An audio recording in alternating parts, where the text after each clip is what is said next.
organizations. The former Vice President, His Excellency Kalonzo Musyoka, is an old pair of hands in dialogue, not just here, but in his role as Foreign Affairs Minister for this country as well for a long time. The Honorable Eugene Wamalwa is also an experienced pair of hands in these circles. They are here to engage with you, and we want to make it tight, brief, straight to the point. So please, DJ, as is the tradition, all these leaders have their dance styles. Honorable Kalonzo, I know you have been practicing yours. All right? So we'll do you a favor, but before we do that, I want to introduce our partner, Matthias Kamp, to just say jambo. We were winding up this session, and we're happy that we are all here together. Our leaders, these are young Kenyans. They come here as their platform for accountability. You lead parties that have representatives in parliament. You know that parliament has had challenges, and people are deciding that they can have more alternatives to engage with their leaders and hold them to account. Number two, we come to your rallies and we listen to you. When you come to People Dialogue Festival, give you a chance, we listen to you, and then you also listen to us. So we want more of dialogue in our festival, and you can enjoy your political platforms in the rallies where you also speak to us. And then finally, the question of 2027. Young people must be supported, inspired by yourselves, leaders. Give them a reason to even not just vote for you, but even just to register as voters. IEBC was here yesterday with us for over 5 months since September 2025. Out of the targeted 6.3 million Kenyans, young Kenyans, they have only been able to register 216,000 over 5 months. Mass voter registration is coming. We expect that you leaders will inspire these young people to want to register and to want to vote for you. In 2027, we expect that you leaders will be the peace champions, because we want you to keep these younger people safe. We want them to feel secure as they participate in your political activities and also they engage in the electoral process. So without much further ado, allow me then to begin by His Excellency, the former Vice President Kalonzo Musyoka. DJ, but before he arrives here, the usual thing. Take your time, Your Excellency.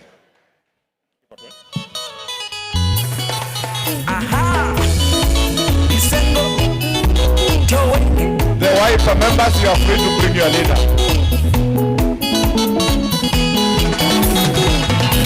Walk over, my baby, twambe usonga. Walk over, kaswiti twambe uwina. Mama neka na kusaku wanye ni maela. Mama nekwa umasaku wanye ni mona. Niwa makwetyo samba sange wasiamana. Measia tunisoma chinye ni nagu. Mateseka na wendo wito ndiwa moja. Mateseka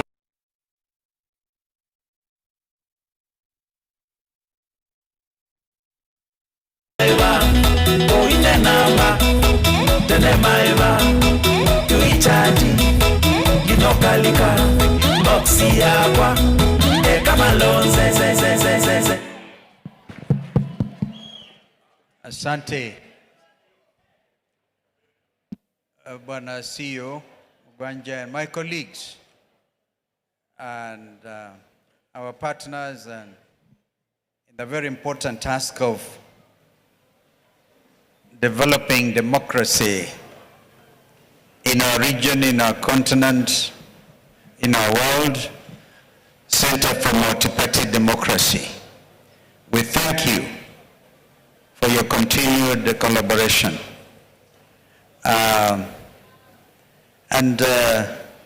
I see that this continues to improve every year. And the participation of the young people in particular, let us say, clap for our young people, because that is where the future is. And because they come in and they participate, but allow me to, where I come from, people say an animal smells exactly like the last bush where that animal slept. Yeah. An animal will smell exactly like the last bush where that animal slept. And we're coming straight from a press conference, so we are smelling issues that may sound peculiar, but they're all interlinked. They're interlinked because everything is based on the framework document called Constitution 2010. And that document says, we the people. That is exactly what it is, a clarion call that we the people. And it is in that spirit that we have come from a press conference. We are dealing with mainly economic issues, and that's why we are improperly dressed, I think. My colleagues here and I wearing tie, except Ndugu JB. The rest of us, I don't know, we chose to wear ties, but that's okay.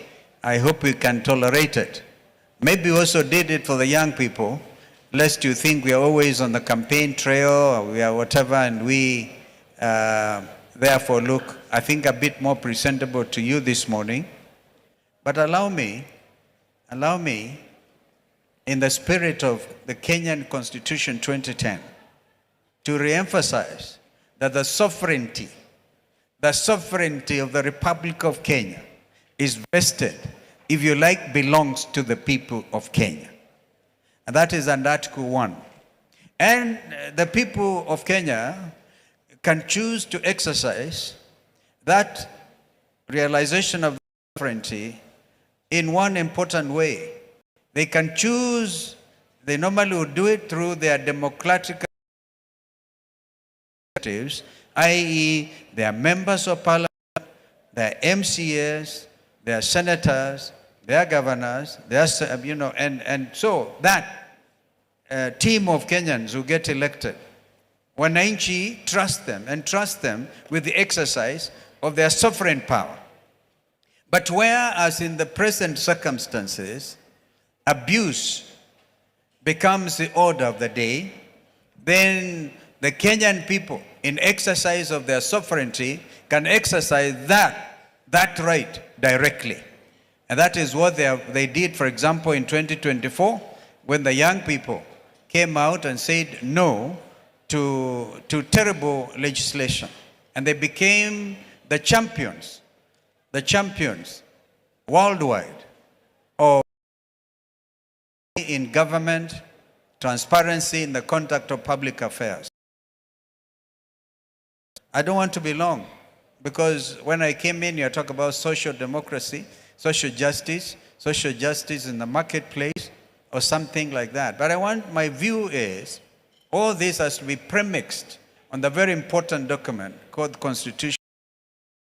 It is that document, and I think the proper legacy that was given to us by the late President Mwai Kibaki, whom I had the honor to serve as his deputy, or as his vice president. But they changed these things after Kibaki, so Rigiji became deputy president. Tell the People's Festival the distinction between a deputy president and a vice president. Because use to abuse that privilege, and then you end up with elected by the people, but chosen by a state to the future of democracy in our country. So these are some of the challenges we are facing. We know that Constitution 2010 may not have been a perfect document, and that there are those of us who believed 80% was okay. But I think this is a time, as we look forward to 2027. By the way, I don't like to talk about 2027. I talk about the urgency of the situation, which is next year. Let us not talk about 2027.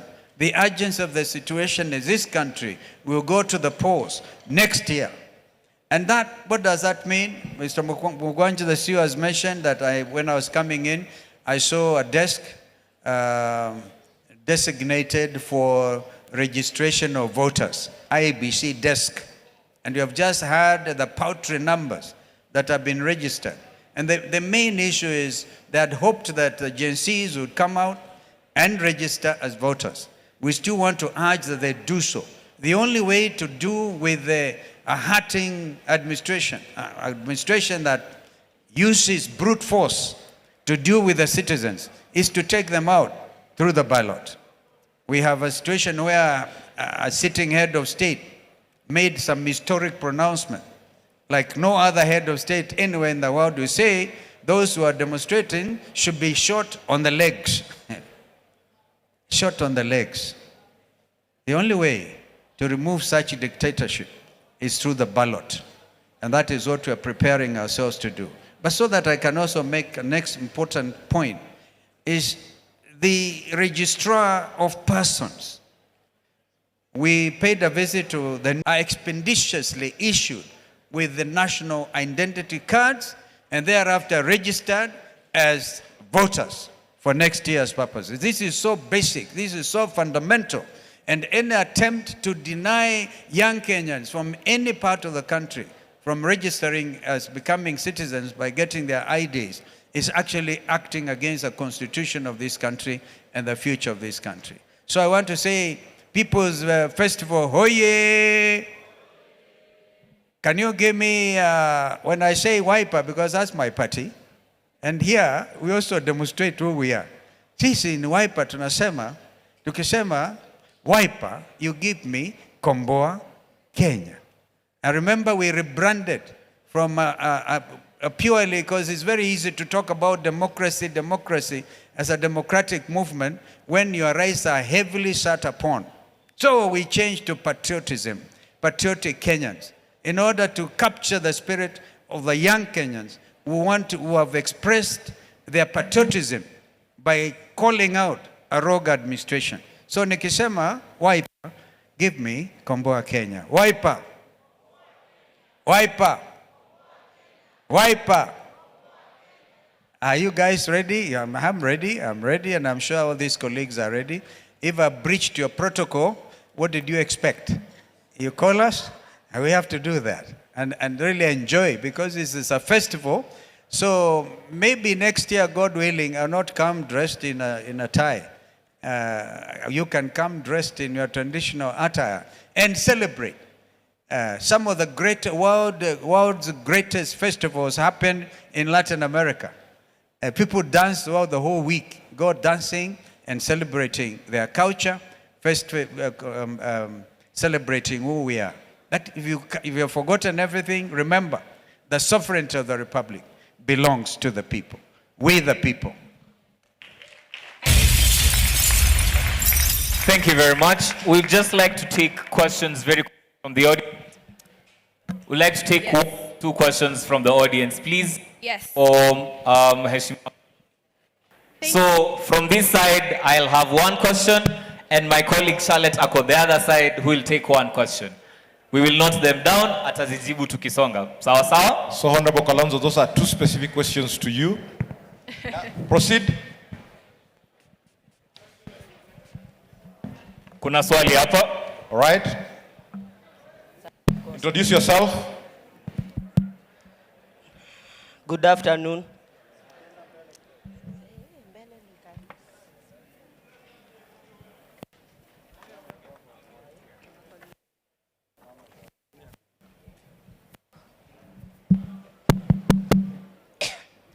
So, good afternoon, everyone.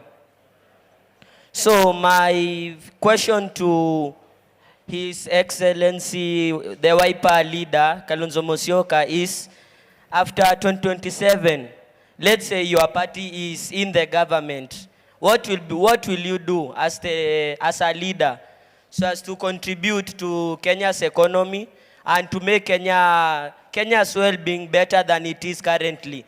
Because we know that currently our country is facing an economic burden. So as per you, your standards, you have your manifestos.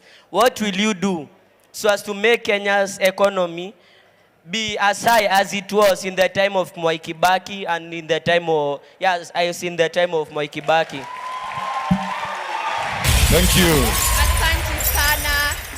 I want to When remind- he leaves high school and Thank goes you. to college, will he have a job?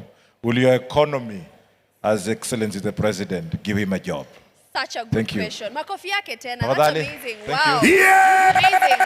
So, I want to remind everyone that all of us are very important for this conversation. Sindio, si politicians peke yao, si students peke yao. It's every single person who is here to make a collaborative future for whose country? Kenya. Now, we have a question here. I'm going to ask, but where are the women? Wanawake, wako wapi jamani? Thank you so much. Vijana hoi. Vijana hoi. Vijana power. Gen Z fire. Gen Z shika. Gen Z finya. Mimi naitwa Senator Ken Babu. Mimi ni kiongozi wa vijana wa United Opposition. Na jinsi nimesikia ndugu yangu pale kwa high school ameuliza, inamaanisha kwamba hii economy inafinya hadi vijana wakiwa shule. Usijibu swali. Na sasa swali. Nataka niulize Your Excellency the Vice President. The main concern that these youth are having is not about us winning the presidency. It's about the unity between you people, the principals, to ensure that in 2027 we are making it a one term. Because for them, these young people out of our engagement, they've decided that they are going to vote one term. Harambe! Ask your question. Thank you. Guys, hey, najua tension iko hapa jamani. Ai, jamani. You know, I get that. I understand that. That is what mentorship does. Yes. I know the people that Ken Babis are hanging around We've noted. Are politically lethal. So Yes. I can see he's developing well. Congratulations, my brother, for seizing the moment. Frank. All right. Do we have a question? We want to shift Just this. one woman, because there's Please. a bit of men and Yes, one lady. Just there's one lady. And then Honorable Rigiji, prepare. DJ, ka chonjo hapo tulete Honorable Rigiji. Please, your question. Okay, thank you for the opportunity. My name is Melissa Mohonja. My question will go to His Excellency Kalonzo Musyoka. Sorry. Okay, my question is, just as the young man has said, most Kenyan people, most of the population in Kenya are the youths. So you as a party leader, most young people in Kenya are unemployed. What concrete policies will you support to create sustainable jobs for the youths? Okay. Honorable Kalonzo has a question, but we will give you the time to answer. Shoot your question.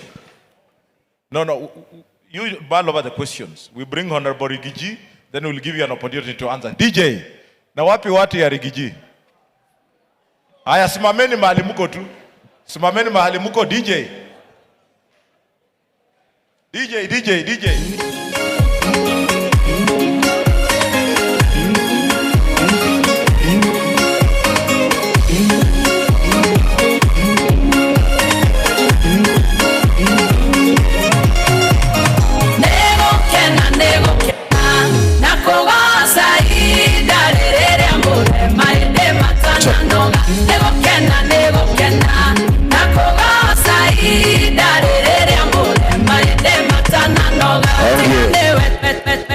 Asante sana. Vijana hoye.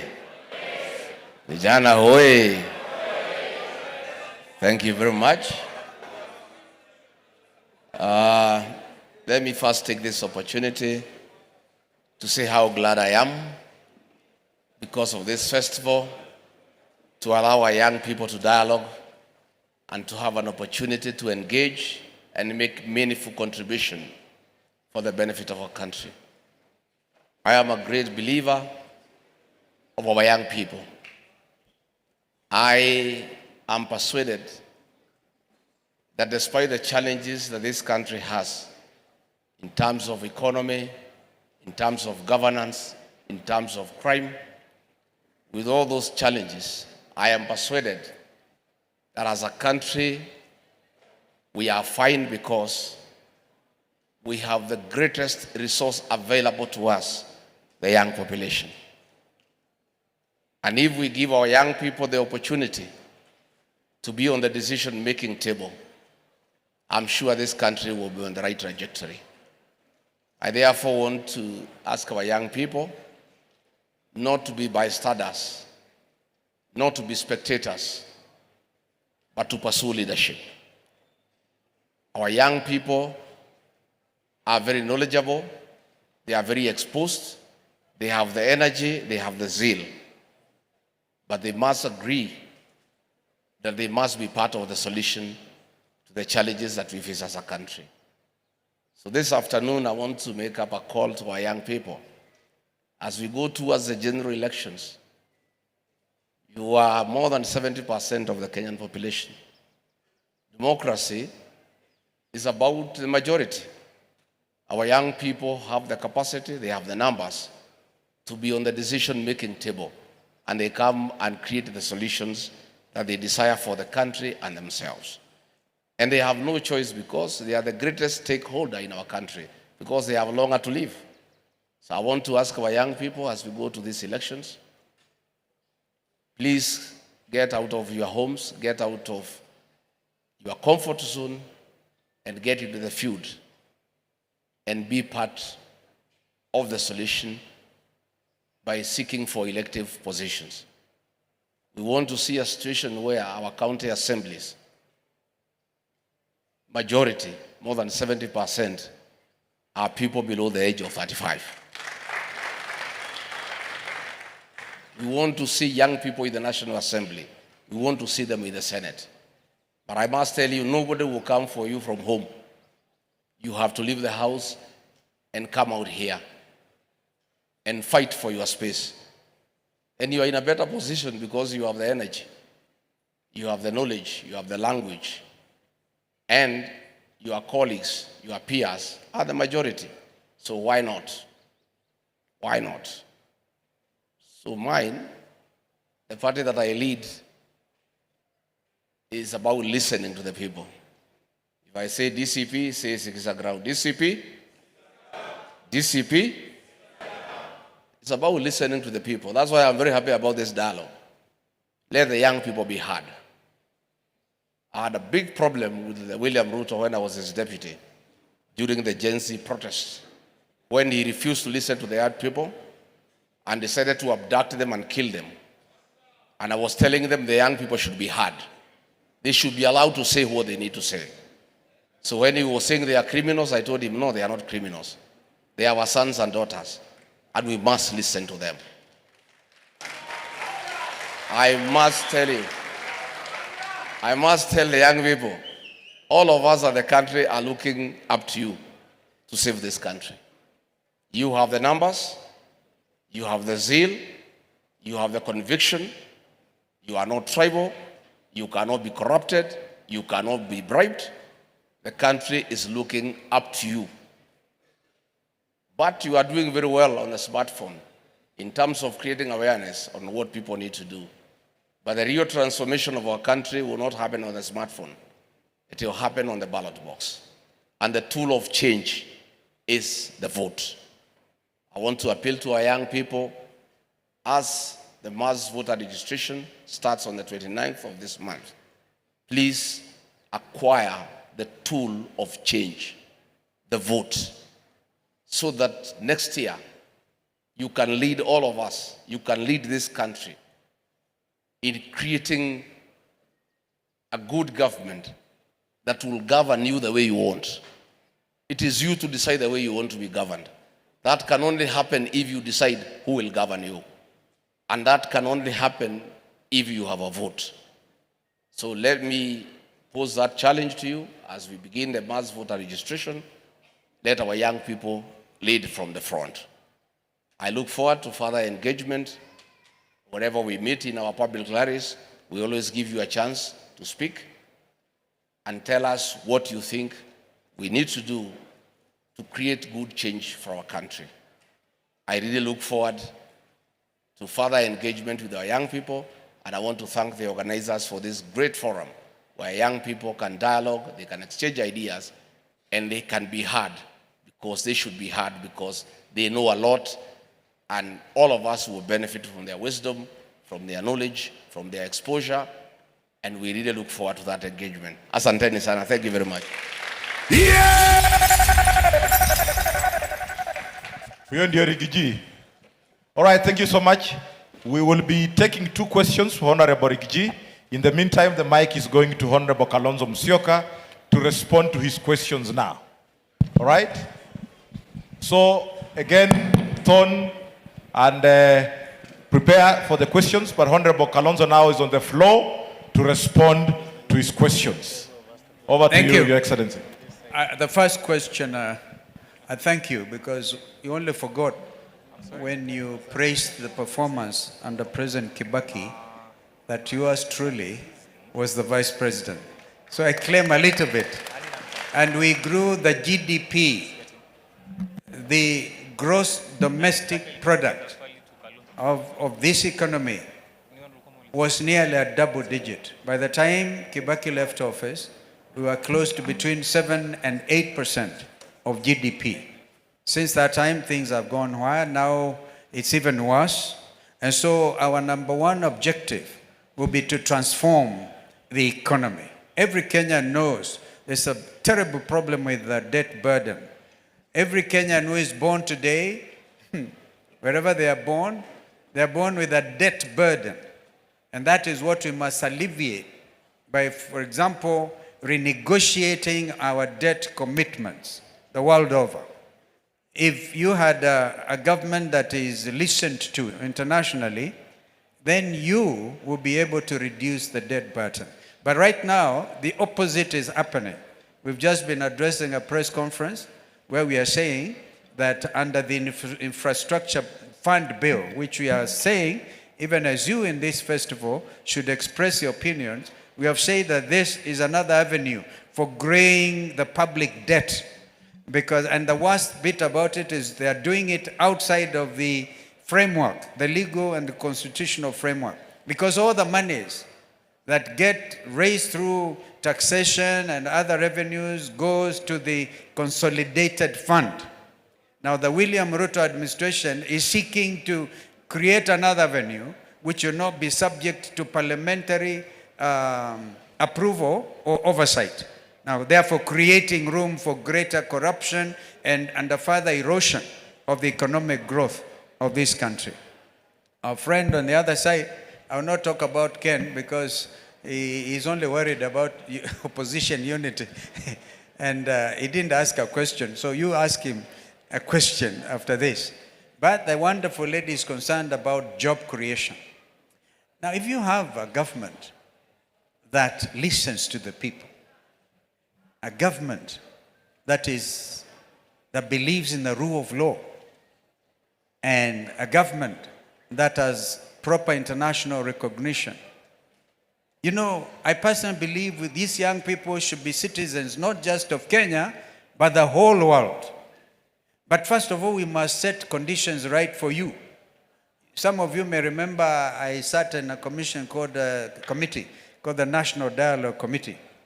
And we receive evidence that over 6,000 companies registered in Kenya actually translocated to Tanzania, to Uganda, to Rwanda. The effect of that is we are losing those jobs.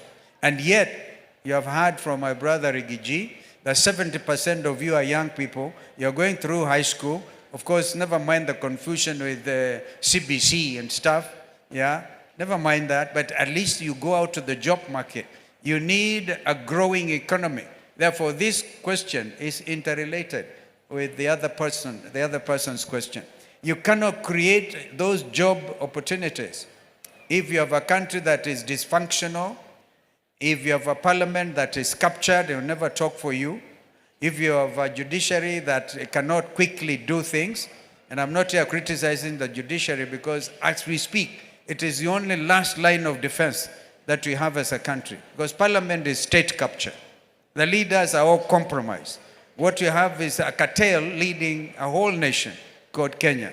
Therefore, we will have to do something very specific, improve on manufacturing sector. Investors will come to invest here and then, do serious business. When we have reduced cost of electricity, for example, the reduced cost of doing business, so that within, I don't know whether you know, young lady, that Kenya is a member of COMESA, which is Kenya Common Market for Southern and Eastern Africa, and amongst its members a country called Egypt. The cost of production of goods in Egypt is a lot lower than here. So a lot of investors choose to go and set up industries. Well, they should be setting up industries here in our country. We will deliberately make it a policy to attract foreign investment, to create industries so that our young people leaving universities and other places will find employment opportunities. But this is part of the conversation. I thank you very much. Thank you, Your Excellency. 2 questions for Honorable Rigathi Gachagua, please. Yes. A lady, a man. There is a lady here. Thank you. Angela, who Proceed. has a question. And then Honorable J.B. Muturi, please prepare to make your remarks shortly. All right, proceed. Good afternoon, everyone. I'm Angela Wambui, a student leader at the University of Embu and an aspiring vice president of the University of Embu. So my question to His Excellency Mheshimiwa Rigathi Gachagua is, first of all, I'd like to say that we as youths and young people, we have felt his impact for the past years that he has been in leadership, and I'd like to say that since he came out from leadership, we also felt the impact now that he advocates for our issues as the youths. So my question is to Mheshimiwa. You have been very vocal about restoring the dignity of the payslip of Kenyan workers. Now, we as the youths, after graduating, we don't have any guaranteed job opportunities. Mheshimiwa, what do you have in store for us as the youths now that our job opportunities and our future after graduating in university is not guaranteed? What do you have in store for us, Mheshimiwa? Turn on the other side. All right. Yes. Kindly, in conclusion, I was requesting if maybe Mheshimiwa could allow me to shake his hand. Rikiji iko Kairitu hapo. Mheshimiwa. Proceed. Proceed. Yes. Angela na Mheshimiwa makofi yao jamani. Amesema only opportunity comes. How many times? Exactly. Angela Chukua na namba hata Mheshimiwa. kama ni ya kijana yake. Asante sana. Ukipata Asante sana. Iko K2 huko nyumbani. All right, thank you. Over to you. Yes, comrades power. Comrades team. Comrades one time. Aya, sawa. Now, my name is Rono Emmanuel, to Your Excellency and to everyone who can hear me in the order of hierarchy. Your Excellency, we as the youth have been disenfranchised a couple of times, both in opposition and in the ruling government. We've been disenfranchised when it comes to politics. Tunaambiwa kila siku nyinyi ni viongozi wa kesho. Lakini sisi kama vijana, tunataka imefika wakati yetu ya kuingia katika serikali. So to Your Excellency, we as the youth, we are demanding a seat on the table. Because if we are not on the table, then we are the people that will be on the menu. Now, to Your Excellency, what structures have you put in place? Because we cannot work on empty rhetoric. Kila siku tunaambiwa vijana kiti yenyu iko. But when it comes to the real thing, we are kept missing. Comrade, so your to question? Your Excellency, what structures have you put in place to ensure that the youth are part of this thing?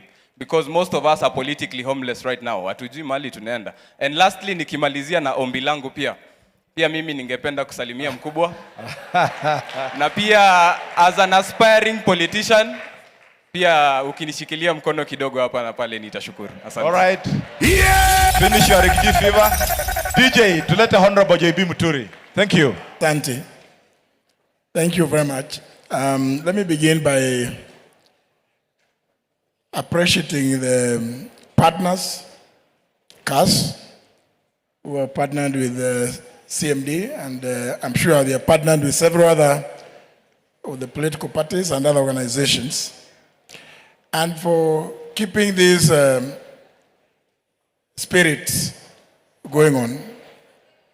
I know I've been here before in the PDF, but I think as somebody else observed, I think it's been growing in stature, and I think it is welcome. When I arrived in, I was impressed with the discussion that was happening, and immediately it drew my attention to its appropriateness. because the things that you are discussing here are well captured in our constitution. In fact, when you look at the socio-economic rights, our constitution intends that many of the things that we are discussing should be addressed. But how do we address them? When we do not, first of all, appreciate a very cardinal provision in our Constitution, which is Article 10 on national values and principles of governance. Unless we, as Kenyans, internalize those values, the values of inclusivity, social justice, intergenerational equity, human rights, and the rule of law, we are unlikely, even if we come up with whatever proposals in our manifestos, if we do not internalize those values, people will come with all manner of proposals, programs. Well, the Honorable Rigiji and I were drafted into the last escapade, where we talked about something we are calling bottom up. As we all know, the so-called bottom up has collapsed. It sounded quite great. And everybody got carried away. Yes, this is something that is going to address the plight and the well-being of the majority of Kenyans. But it collapsed. Today, we've come up with all manner of grandiose ideas. They are pushed through our various institutions, most of which have been captured, with the exception of the judiciary. And I want to agree with Honorable Kalonzo Musyoka, it remains up to now our last bastion of hope. Our legislature, Honorable Mwago is here. An idea such as the one I found, and I found some of the panelists discussing the issue of the National Infrastructure Fund. As everybody knows, this thing just came up the other day. How much time has gone into discussing the merits and demerits of that policy? Yet, under Article 10, we are commanded to at all times get those values when proposing policy, interpreting laws, or making laws. At whatever level, in a state office, public office, and any other person, when you come up with policies. Yet, as I heard the panelists say, the thing is like, it's a fait accompli. Just last evening, the House, the National Assembly concluded a debate on it. There was an attempt to get one of the committees, the Committee of Finance and National Planning, to do public participation. What was concluded yesterday was debate. So when are the ideas that have come from the public going to find their way into this bill? If at all. This afternoon, most likely it is going to be placed before committee of the whole House. And by the time it passes, there will be, I can assure you, there will be less than 20 members. When they resume on Tuesday, if at all, I don't know when they are going to recess, even the hundreds who are not present will be confronted with a very simple question. A simple question. We did this and this. As many of that opinion say aye. So everybody shouts aye, not even caring what it is you are shouting aye to. Yet, Article 10 dictates that there must be, and the courts have ruled, public participation must be substantive. It must have meaning. I was quite impressed with the discussions from the panelists and the questions that were coming from the floor. So, and I'm not responding to any question that has been asked, but I think some of the questions have also been quite pertinent. It does not matter what policies we come up with also. If we don't sit down, look at this grand norm which we gave ourselves. This document, what does it say? If it says that there's going to be compulsory and free basic education, should it command us or whoever it is that is in office to sit down and evaluate, call these experts? We have many experts in this country.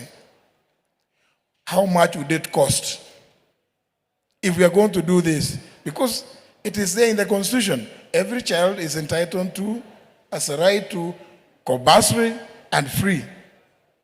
And to his credit, and we don't tire saying this, to his credit, one of the last bills that the late President Mwai Kibaki signed into law was actually the Basic Education Act, which, even on its title, is supposed to implement that provision of Article 53 on free, basic, and compulsory education.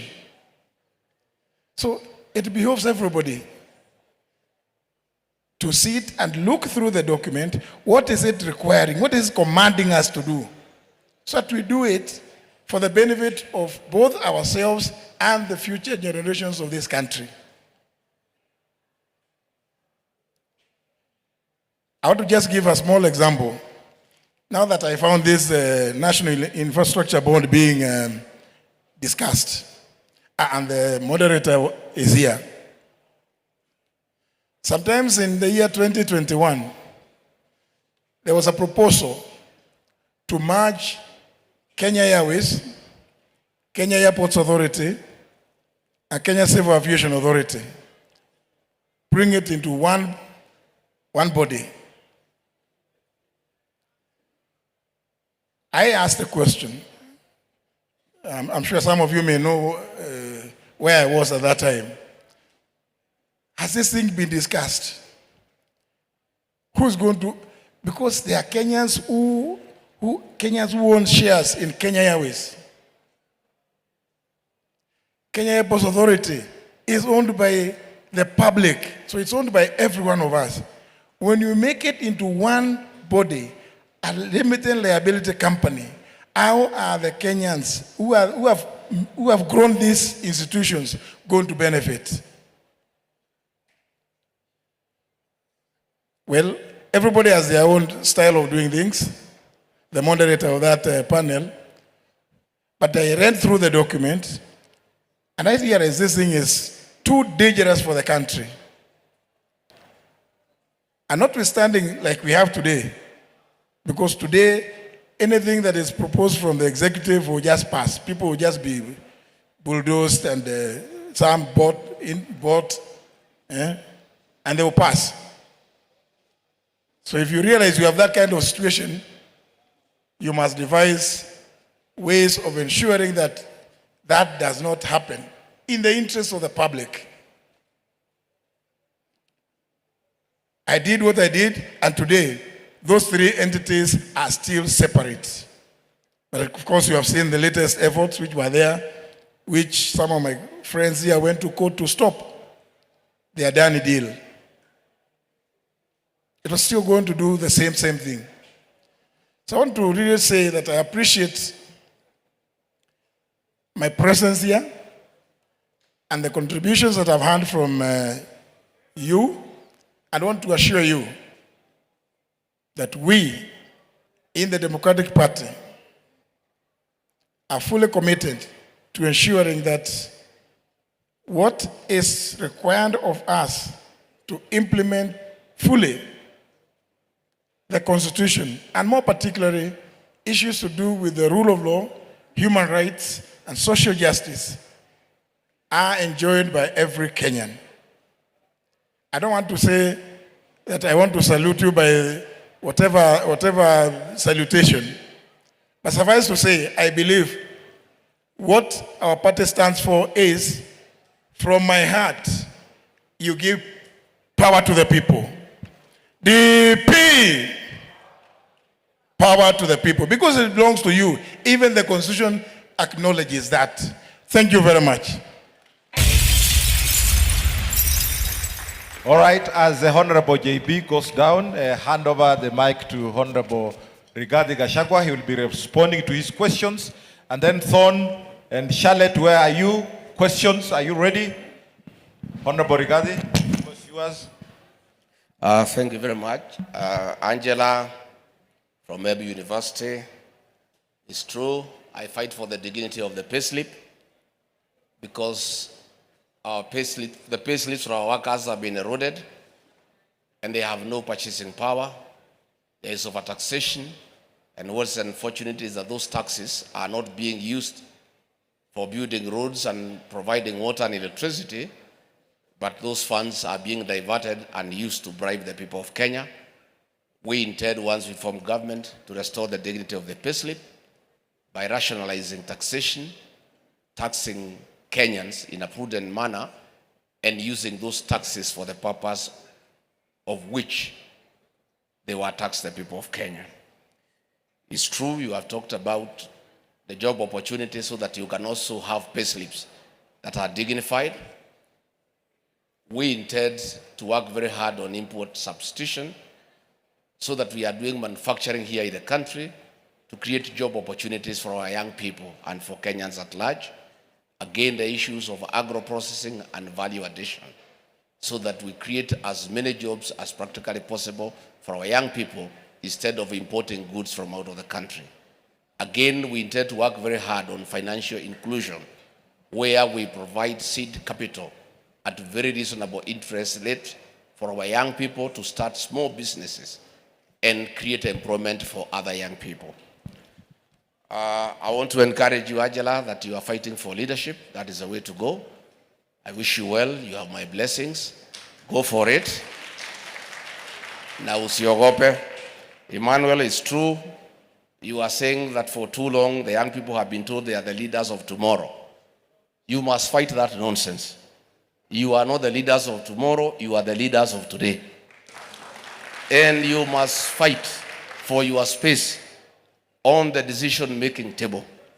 And if you are not on the decision-making table, make sure you come down with that table. Sindio? And in our party, DCP, we have clear provisions and created organs for our young people to get them involved in leadership. We have our youth league that is very active. I think the leader of that youth wing, Wanjiku Thega, I don't know whether she's here. Wanjiku Thega is the leader of our youth wing. We also have a caucus for students to engage in leadership. And those of you who are in universities, DCP is your party of choice. We have the leader, he is called Willie. I don't know whether he's here. He's here. So please, when those of you who want to get into serious leadership, engage this young man and he can give you how to start getting involved in leadership. We want our young people to participate fully. And as I've told you, nobody will come for you from your houses. Come where the leaders are and demand your space. You know, the other day I had a meeting in Karatina, my hometown. And the young people demanded that they must speak before we speak. And that is what happened because they were 90% of the meeting. And that is the way to go. If there is a public rally near where you are, be there and demand your space and articulate the issues that you need to articulate. So there will be opportunities for our young people, but it's up to you to do it. And let me advise you, all the leaders you see here, many of them in this country, 80%, started their leadership journey at the university. In 1986, I was the chairman of Nyeri District University Students Association in the University of Nairobi. I then became the chairman of the Literature Students Association. And here I am today. That's the way to begin. So, for you to do even practice, hizo viti kwa university kwanza mnyakue. And that's the way you start your leadership journey.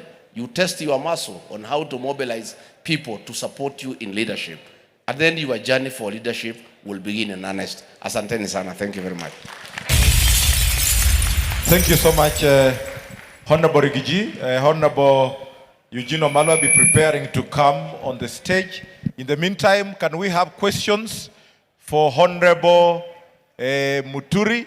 But there is a protest, Honorable Rigiji.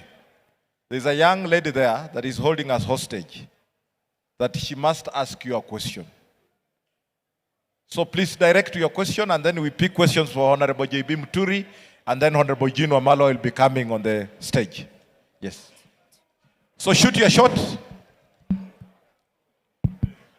Okay, the congregation at large, the invited guests, good afternoon. And I wanted to ask a specific question on the vision of 2030.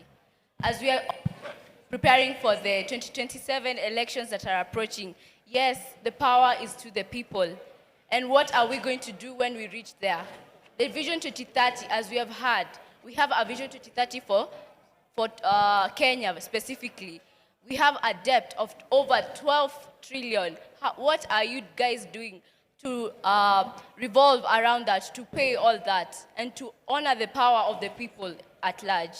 That's my question. Thank you so much. Honorable Very Rigiji, quickly to straight to the J.B. dead Muturi. question. Yeah. Thank you very much. It's true we had Vision 2030 that came up with the President Mwai Kibaki and Dr. Kalonzo here.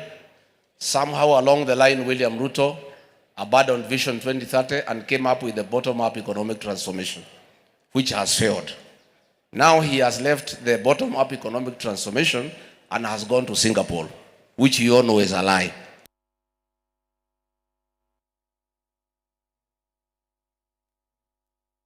Get rid of William Ruto and get back to Vision 2030 going ahead.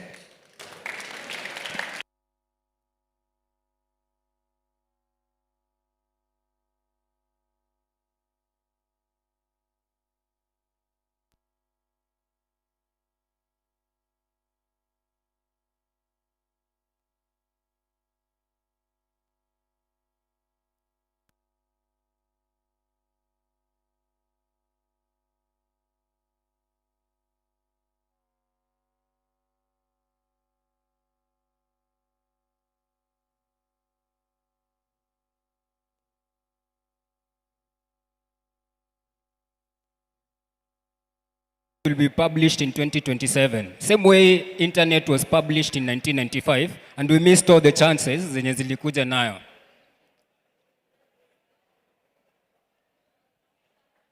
Proceed to your question, please. Yes, how do we leverage technology to ensure that every youth akona economic opportunity to ensure that at least unaweza, like I can own a cloud computing, I can own a cloud asset,